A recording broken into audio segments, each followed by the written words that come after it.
जय श्री राम। कंजूस और बाबा विश्वनाथ कहानी।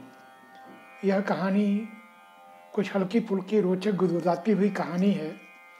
कहते हैं कि ये गांव में एक बनिया जो कुछ और नहीं करता, केवल किसी भी प्रकार से पाए धन का संचय करता।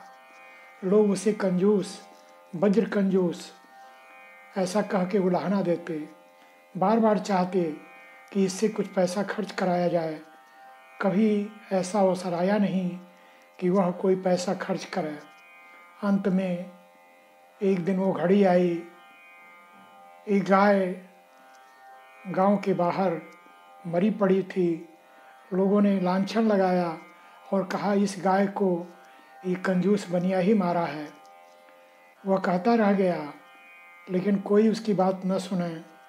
अंत में पूरे गांव ने फैसला किया कि कंजूस बड़ी, तुम या तो इसका प्रायश्चित करो और नहीं तो हम तुझे गांव से निकाला, देश निकाला करते हैं। मरता क्या न करता, अपना परिवार अपना घर छोड़कर वह कहाँ जाता। उसने कहा कि इसका समाधान बताइए। कहा कुछ और नहीं, तुम यहाँ से सुदूर बनारस जाकर गंगा स्नान करो, बाबा विश्वनाथ के दर्शन करो, कुछ दान पुण्य करो और वापस आओ। इस श्राप से, इस पाप से तुम्हें मुक्ति मिलेगी। मरता क्या न करता यह कंजूस यह सोचकर कांप उठा कि मेरा कुछ पैसा व्यय होगा। 24 घंटे विचार के बाद उसे कुछ युक्त सूझी।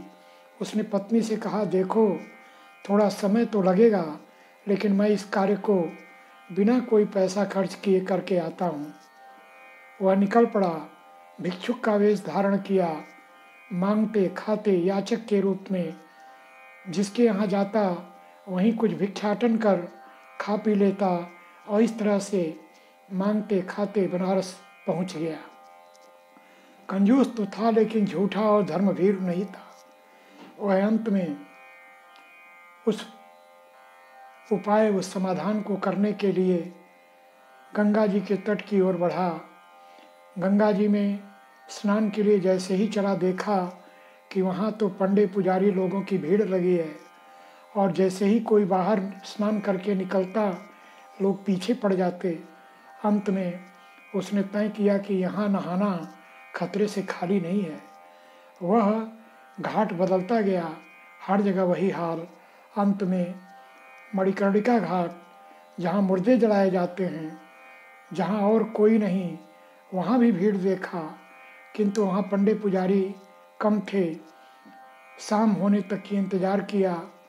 सवेरे से शाम हुई, सूर्यास्त होने को था।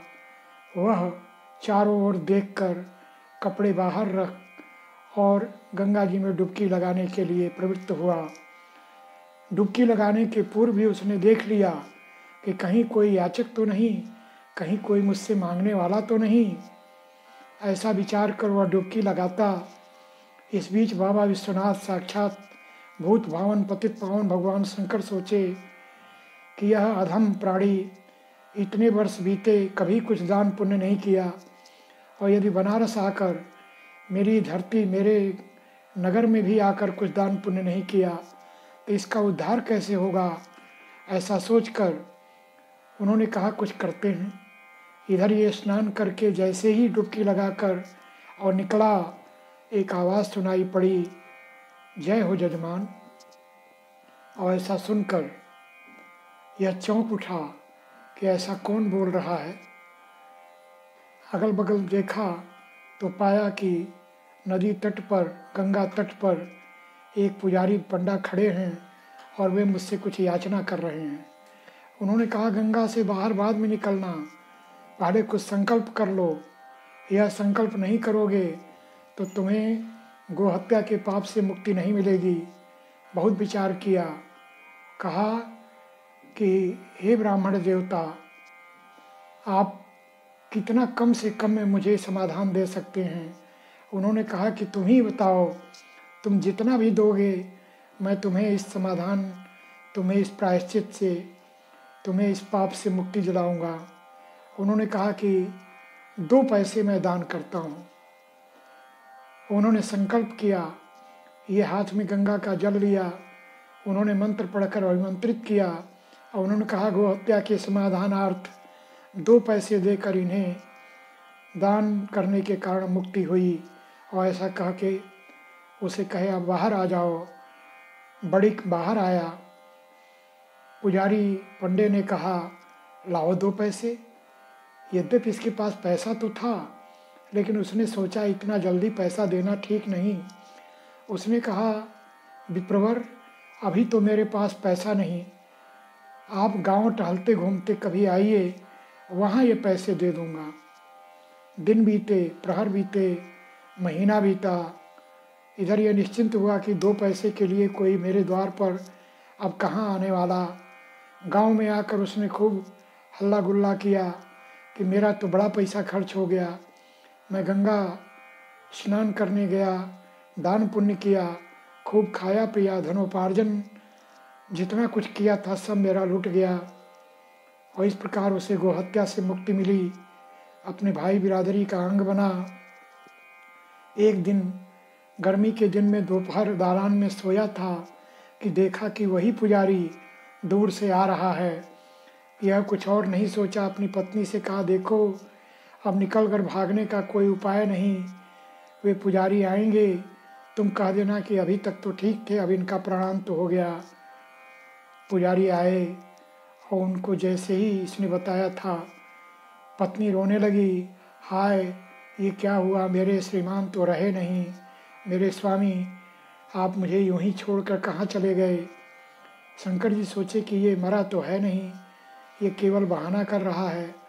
उन्होंने पत्नी से कहा कि ये मेरे बड़े सच्चे भक्त थे, इन्होंने मुझे बहुत दान किया था, गांव के लोग भी विश्वास कर लिए कि निसंदेह इसने बहुत दान पुण्य किया। पुजारी जी ने कहा कि अब मेरा स्वजन है, मेरा यजमान है, जब तक इनका संस्कार नहीं कर लूँगा तब तक मैं वाराणसी नहीं लौटूंगा। सब लोग लेकर चलने लगे। ये दम साधे चिता पर पहुँचने तक दम साधे रहा। अंत में लोगों ने चिता में आग लगाई। वह वड़िक जो उठाने पर नहीं बोला, सैया पर बैठने तक नहीं बोला, आग लगाने पर भला अब कैसे रुकता। जैसे ही आग लगी वह उठकर निकलने लगा, तब तक इन्हीं पुजारी जी ने कहा अरे इसको रोको, ये मुड़कट्टा भूत है, ऐसा भूत अगर जीवित बच जाए तो ये पूरे गांव का नाश करेगा। लोग लठ लेकर इसके पीछे पड़े, एक दो ने लठ का प्रहार दिया भी। तब तक शंकर जी ने ही रोक लिया कि नहीं, ये मरा नहीं है, ये केवल स्वांग किया है, नाटक किया है। अंत में सब लोग उसको झूठा मानकर वैसे ही छोड़कर स्मशान घाट से वापस चले गए। तब यह बड़िक बचा, पुजारी बचे, शंकर जी बचे। शंकर जी ने कहा कि भक्त, धन के प्रति तुम्हारी लालसा को देखकर मैं बड़ा प्रसन्न हुआ, मेरी छोड़ो, अब तुम मुझसे कुछ मांग लो, जो मांगोगे तुम्हें मिल जाएगा। कहा हे प्रभु, अब तो मैं आपको पहचान गया, आप कोई और नहीं भगवान शंकर हैं। अगर कुछ देना ही चाहते हैं तो जो पैसा मैंने आपको संकल्प के लिए दिया था उसको क्षमा कर दीजिए। उन्होंने कहा कि तुम मांगने को और कुछ मांग सकते थे, केवल अपने दान का पैसा वापस मांगे। लो, मैं तुझे वही दान दिया, तुम्हारा दान का 2 पैसा तुम्हें माफ़ किया। और इस प्रकार शंकर जी आशीर्वाद देकर विदा हुए। ऐसा था वह बड़िक। लोग धन के प्रति कितने समर्पित होते हैं। ऐसा वज्र कंजूस जीवन भर यापन करने के बाद अपने धन के प्रति इस व्यामोह के कारण सकुशल अपने जीवन भर जीवन जीकर और विदा हुआ। धन तो साथ जाता नहीं, कुछ पाप तो किया नहीं, पुण्य भी नहीं किया, इसलिए जीवन के बाकी दिनों में कुछ पाप, कुछ पुण्य, कुछ स्वर्ग, कुछ नरक, ऐसा मिला जुला फल उसे मिला। ऐसा जीवन हमें जीने का अवसर न मिले। हम इस मानुष तन में अपने शरीर से जितना दान पुण्य हो करें। जय श्री राम।